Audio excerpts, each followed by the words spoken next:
Welcome back to Turning Point. In this episode, we're going to check out a jungle invasion in a match between Saipak Guy, or SPKG, and From the Otherworld 2, or FTOW2.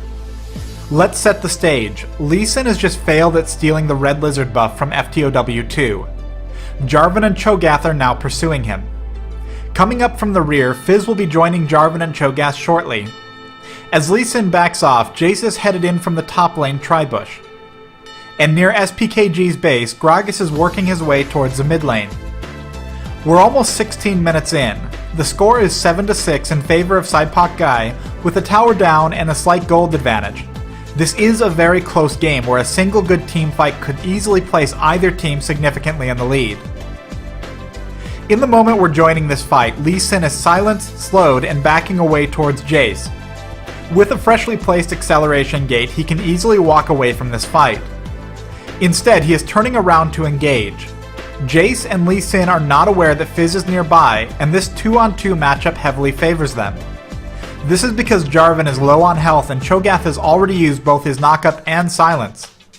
Jace initiates on Jarvan with his To the Skies leap, dramatically slowing both Cho'Gath and Jarvan. Jarvan immediately flashes. At this point, Jace can flash and secure the kill on Jarvan. However, he can also see Fizz coming in, and putting himself on the other side of Fizz places him heavily out of position and likely ensures his own death. Fizz lands his Playful Trickster directly on Jace, slowing him. Jace counters this with his Thundering Blow knockback, putting him right back out of the fight.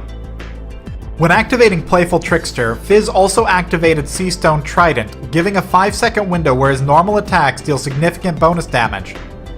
To get in range of the fight and get even a single normal attack in, he must now use his only other mobility option, his Urchin Strike dash. Jace transforms from his hammer form to his cannon form, granting him a brief movement speed bonus. Fizz absolutely will not catch up with Jace without using his ultimate. Even so, he cannot be sure this will net a kill. He's pushed Jace out of the area, and that will have to be good enough for now. He turns to join the fight below.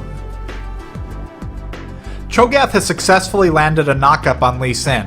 After flashing away, Jarvan repositioned himself to re-enter the fight by dropping his Demacian standard and, once it's landed, using Dragon Strike to pull himself to the standard. If he can land it quickly enough, he will knock Lien up. The moment Lien is free from Cho'Gath's knockup, he pulls off a perfectly timed flash. Let's rewind a little. Remember Gragas? This whole time he's been working towards mid lane, and has been keeping an eye on the fight. As Lien flashes away, Gragas is walking into the fight. His Explosive Cask ultimate is a high damage, large radius area explosion. Jarvan no longer has flash and has no ability to leave the walls of his own ultimate. Fizz, realizing he's hit a field goal with his ultimate, begins backing off. He cannot simply run back towards his base or Jace will certainly be able to kill him. Instead, he is going to use Urchin Strike on Jace. At max range, Urchin Strike would land Fizz next to his target. However, used on a target he is already next to, it can move him a significant distance through and away from his target. This is not enough. With Playful Trickster a 1/10 of a second away from being off cooldown, Jace lands his Thundering Blow. There's one more thing worth pointing out. Cho'Gath still has his flash available. The moment Gragas begins his animation for a barrel roll, Cho'Gath flashes.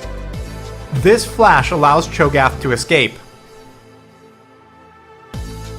With Fizz and Jarvan dead and Cho'Gath headed back to base to recover, Jace, Lien, and Gragas can easily push mid-tower.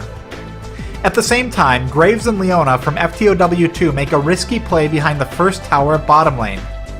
Despite leading in their lane, they find themselves unable to take out Lux and Ezreal. During their escape, they're picked off. With 4 opponents down in the mid lane tower push, they go on to take an uncontested dragon. The overall gold advantage is now about 5.6 thousand gold. 45 seconds of teamfights secured the game for Saipak Guy. Heavy poke teams with safe and constant long-range harassment tend to do very well when they take the lead, and this was the case here. From the Otherworld 2 was unable to recover from this moment, eventually losing the game. Thanks for watching. Be sure to leave a comment about how you might have played this team fight differently.